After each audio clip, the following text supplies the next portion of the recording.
Si jamais aujourd'hui tu as une femme qui te soutient pas dans ton projet d'entreprendre, de changer de vie, de changer ta vie, de changer sa vie au passage, parce que faut comprendre un truc, c'est que quand tu entreprends, que tu réussis, tu changes la vie de tous ceux qui sont proches de toi. Que ce soit cette femme en question, que ce soit tes enfants, ta mère, tes frères et sœurs, etc. Si jamais ça pose un problème, aujourd'hui, si jamais t'as pas son soutien, c'est ta faute, et je vais te l'expliquer dans cette vidéo. Donc ici, vous le savez, nous on parle pas comme des fragiles, on dit les choses. Moi, j'ai envie d'être complètement honnête et transparent avec vous. Et c'est là un phénomène que je rencontre de plus en plus. C'est-à-dire des hommes qui ne sont pas respectés dans leur, comment dirais-je, dans leur envie d'entreprendre, de réussir, de sortir du salariat, etc.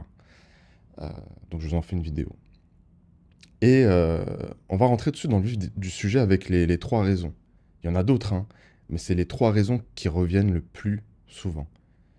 Euh, et dans tous les cas, les gars, vous prenez vos responsabilités, c'est de votre faute. Ok?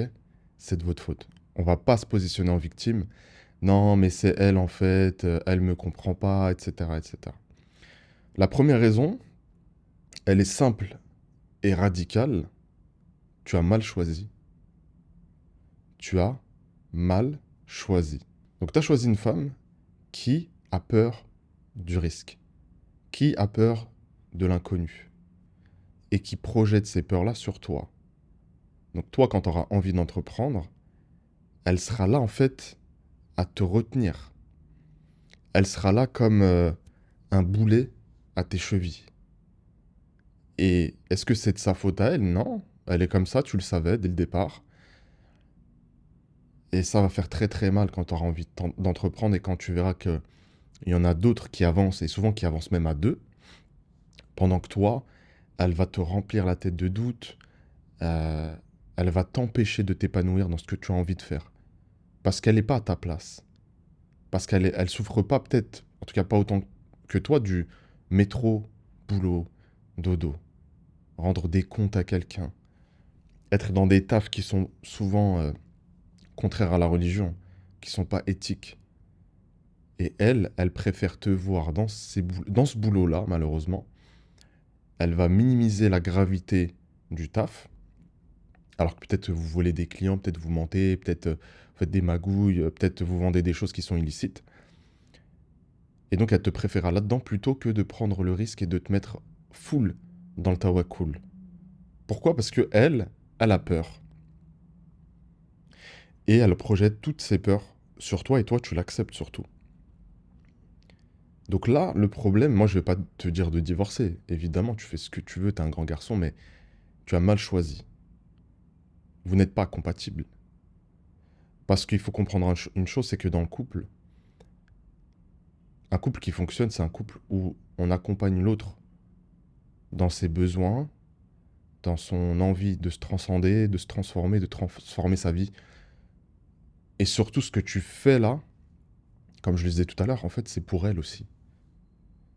Donc ça, c'est le premier cas. Tu as tout simplement mal choisi. Peut-être que tu t'es marié super tôt, que tu ne savais pas que tu voulais entreprendre, etc. Le conseil que j'ai envie de te donner ici, c'est de t'imposer en tant qu'homme, sans violence ou quoi que ce soit, hein. Mais lui dire, écoute, fais-moi confiance, on va tenter. En fait, de la rassurer dans ses peurs. Mais ça va être possible si toi, tu as confiance en toi, ce qui n'est pas le cas de tous les hommes. Il y a des hommes, je suis désolé de le dire, et c'est une réalité, qui n'ont absolument pas confiance en eux, qui ont besoin de tout faire valider par leur femme. Alors je peux le comprendre, tu vois, même moi, quand je prends des choses, tu sais, des accompagnements, quoi, j'en parle à ma femme. Mais je lui demande pas l'autorisation.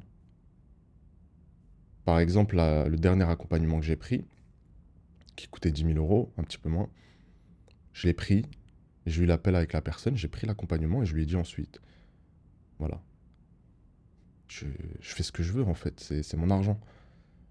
Et ce que je fais, ce que j'investis, c'est aussi pour elle, c'est aussi pour ma famille. Et elle l'a compris. Ce qui nous amène justement à la deuxième raison. Si ta femme ne croit pas en toi, ne croit pas en tes projets, c'est peut-être que tu lui as rien prouvé depuis que vous êtes ensemble. C'est-à-dire qu'elle te voit comme un paresseux, comme quelqu'un de feignant, comme quelqu'un qui ne sait pas se fixer d'objectifs, comme quelqu'un qui n'est pas dans l'action en fait. Aujourd'hui, c'est ma femme, qu'Allah la préserve, me laisse tranquille, entre guillemets, me laisse faire ce que j'ai à faire. C'est parce qu'elle sait que je suis un charbonneur. Elle sait que quand j'ai un objectif, je suis un pitbull et je vais le chercher quoi qu'il arrive. Et il y a beaucoup d'hommes qui se retrouvent dans ce cas-là. Mais il y en a, et peut-être que tu en fais partie, et les choses peuvent évoluer évidemment. C'est le but de cette vidéo. Bah, t'es un petit peu mou du genou, euh, tu prouves pas en fait. Pour rassurer une femme, tu as besoin de prouver. Pour rassurer ta femme, tu as besoin de prouver. Tu vois. Et ce travail-là, il passe par travailler tout simplement. Montrer que tu es sur le terrain. Montrer que tu fais les efforts. Et montrer que tu as des débuts de résultats. Ça va venir avec le temps, tu vois. Je sais pertinemment que si demain, je discute avec ma femme et que je lui dis, écoute, là, je veux lancer une autre boîte, elle va me dire, ok, vas-y. Elle va me suivre. Parce que tu dois être leader. Et le leader, c'est pas celui qui met des coups de fouet, encore une fois. C'est celui qui va au charbon, c'est celui qui prouve sur le terrain. Ce titre de leader, c'est pas un titre qui nous revient de droit. C'est un titre qu'on mérite. Mais si, voilà, aujourd'hui tu es au RSA, tu fais aucun effort, celle qui subvient aux besoins de la famille, évidemment qu'elle va pas te suivre. Ça, c'est... Genre, la question se pose même pas. Et donc, encore une fois, ça va te freiner dans tes objectifs. Aujourd'hui, tu peux pas me dire que tu veux être entrepreneur si déjà t'arrives pas à faire le moindre effort et que bah, tu prouves le contraire à tes proches, tu prouves le contraire à ta femme. Ça n'a aucun sens. Et si tu es dans ce cas de figure, le jour où tu vas annoncer à ta femme qu'effectivement tu veux entreprendre, que tu veux te lancer, que tu veux créer ton business d'éducation en ligne, elle va te rironner, elle va te dire mais frérot, arrête, c'est une blague. T'arrives même pas à travailler 35 heures par semaine là déjà. Qu'est-ce que tu vas lancer quoi que ce soit? Et ça va te toucher dans ta virilité, dans ta masculinité, ça va faire mal. Donc tu dois prouver. Donc si tu es dans ce cas-là, tu as juste à te mettre au taf et avoir tes premiers résultats. Le troisième cas de figure, et encore une fois les gars, je vous le dis, je suis honnête avec vous, parce que moi je veux vous voir avancer, remettez-vous en question. On va pas tomber dans le truc de c'est de la faute du monde entier, mais moi j'ai rien à me reprocher, moi je fais tout bien, etc. Vous savez, à partir du moment où j'ai accepté que tout ce qui m'arrivait était de ma faute, j'ai fait qu'avancer dans ma vie, alhamdoulilah. Donc on l'accepte et on trouve des solutions. Tout simplement, c'est ça aussi être un homme. Et donc cette troisième cause, c'est un manque de confiance et d'estime. Encore une fois, ça vient de toi. Si ta femme voit que, voilà, on va dire les termes, t'es fragile, t'as pas confiance en toi, t'as envie de te lancer mais tu te poses mille et une questions, là c'est pas comme dans le premier cas où c'est elle qui projette ses peurs sur toi, là c'est toi qui vas projeter tes peurs et ton manque de confiance sur elle et elle qui va pas te suivre. Si demain tu es sur une île déserte, car là vous préserve, mais vous avez fait un crash, on imagine. Vous êtes sur une île déserte et, euh, et vous êtes les deux seuls survivants.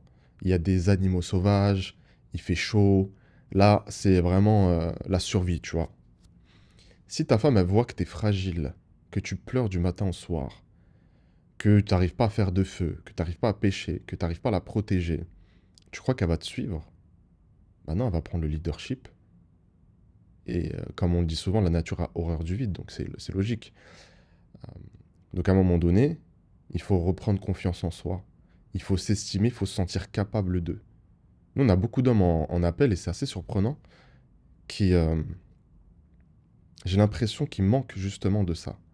Ils se font pas assez confiance.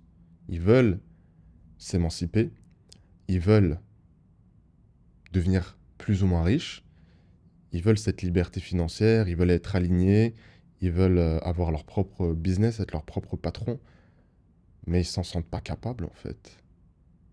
Et si tu crois pas en toi, si ça te drive pas en fait, le fait de te dire que c'est possible, que tu vas le faire sans aucun doute, avec l'aide d'Allah, tu vas faire les causes à 100%, que tu vas t'investir à 100%, mais c'est mort d'avance. Si t'as pas ce truc déjà en toi, comment est-ce que tu veux qu'elle te suive? C'est pas possible. C'est contre nature. Donc là, il va falloir rebâtir cette confiance et cette estime. La confiance, elle s'acquiert par le travail, par la prise de risque. Hein, la confiance, c'est cette capacité à se rendre compte de ses compétences. Je suis capable d'eux. Voilà, je suis devant une caméra, c'est une compétence. Quand la caméra est allumée, j'ai confiance en moi. Pourquoi? Parce que je l'ai fait des centaines de fois. Mais la première fois que je l'ai fait, j'ai pris un risque. La première fois que j'ai appuyé sur le bouton publier, j'ai pris un risque. Et quand j'ai vu que les conséquences, en fait, n'étaient pas si graves, je me suis dit, ok, c'est juste ça. Bah, je vais recommencer. Donc, si tu veux reprendre confiance en toi, il faut que tu passes à l'action. Il n'y a pas d'autre solution. Il n'y a pas d'autre solution. Tu vois, moi, par exemple, je suis quelqu'un, depuis tout petit, j'ai un très mauvais sens de l'orientation. Et quand j'étais petit, 5, 6, 7 ans, j'étais dans certains endroits, je me perdais parfois, et je me sentais envahi, tu sais, d'une sensation très... Tu sais, c'était une charge émotionnelle, tu vois. Purée, je suis perdu, machin et tout, je me retrouve pas, etc. Puis ensuite, je suis arrivé au collège, et à force de me mettre dans cette situation, tu vois, où, entre guillemets, je me perds, et je fais le nécessaire pour me retrouver, bah, je suis devenu très confiant, tu vois. Et c'est comme ça. Et donc, bah, des années plus tard, bah, je connais le métro comme ma poche, etc. Et puis, j'ai travaillé sur ce point qui était une faiblesse. On a tous des faiblesses. Et tu peux avoir confiance en toi au travail, mais pas du tout dans ton projet, tu vois. Ensuite, l'estime. L'estime, ça touche plus l'amour-propre. C'est intrinsèque. C'est indépendamment de tes compétences et de ce que les autres pensent de toi. De la validation des autres. Parce que la confiance, ça vient aussi avec la validation des autres. Tu vois, quand je te dis que tu fais du bon boulot et que je te le répète souvent, tu auras confiance au travail, tu vois. Mais l'estime, c'est intrinsèque. Ça découle de l'éducation que tu as reçue, ça découle de ton tempérament. Il faut venir renforcer cette estime. C'est inconcevable que tu te dises que tu n'es pas capable de réaliser quelque chose qu'un autre humain a fait. C'est pas possible. Pourquoi? Qu'est-ce qu'il a de plus que toi? Moi, j'avance toujours avec cet adage, si on peut dire ça comme ça. En tout cas, je me le répète sans cesse, c'est si quelqu'un l'a fait, je peux le faire. Je sais peut-être pas aujourd'hui comment, je vais trouver un moyen, je vais investir sur moi, je vais trouver les solutions, je vais trouver les gens qui l'ont fait, je vais les questionner, je vais les payer s'il le faut, et je vais le faire. Aussi simple que ça. Il faut vraiment, les gars, se mettre dans un bon état d'esprit. Mais tant que tu seras fragile, évidemment que ta femme ne te suivra pas. Et je vais vous dire un truc, les gars, sur mon premier business, j'ai accompagné plus de 800 femmes aujourd'hui. Si vous saviez, si vous saviez à quel point aujourd'hui je les connais bien, les femmes. Et je peux vous dire qu'elles n'ont pas envie d'être avec un homme qui est fragile, un homme... Alors, elles le diront pas en public, hein, parce que c'est pas politiquement correct par les temps qui courent. Mais en privé, c'est ce qu'elles disent. Moi, s'il n'est pas solide, si je peux pas me reposer sur lui, s'il n'a pas confiance en lui, s'il n'est pas déterminé dans sa vie, s'il n'est pas ambitieux, bah, ça va être compliqué. Donc le respect, l'estime des autres, le leadership, on va le chercher parce qu'on prouve sur le terrain. C'est comme ça. Est-ce qu'on mettrait aujourd'hui à la tête d'une équipe, par exemple de football ou de basket, est-ce qu'on nommerait capitaine le mec le plus claqué au sol, qui est toujours en retard aux entraînements, qui met 0 panier, qui met 0 but? C'est impossible. On met un leader, celui qui prouve sur le terrain, celui qui arrive avant les autres, celui qui a fait ses preuves, encore une fois.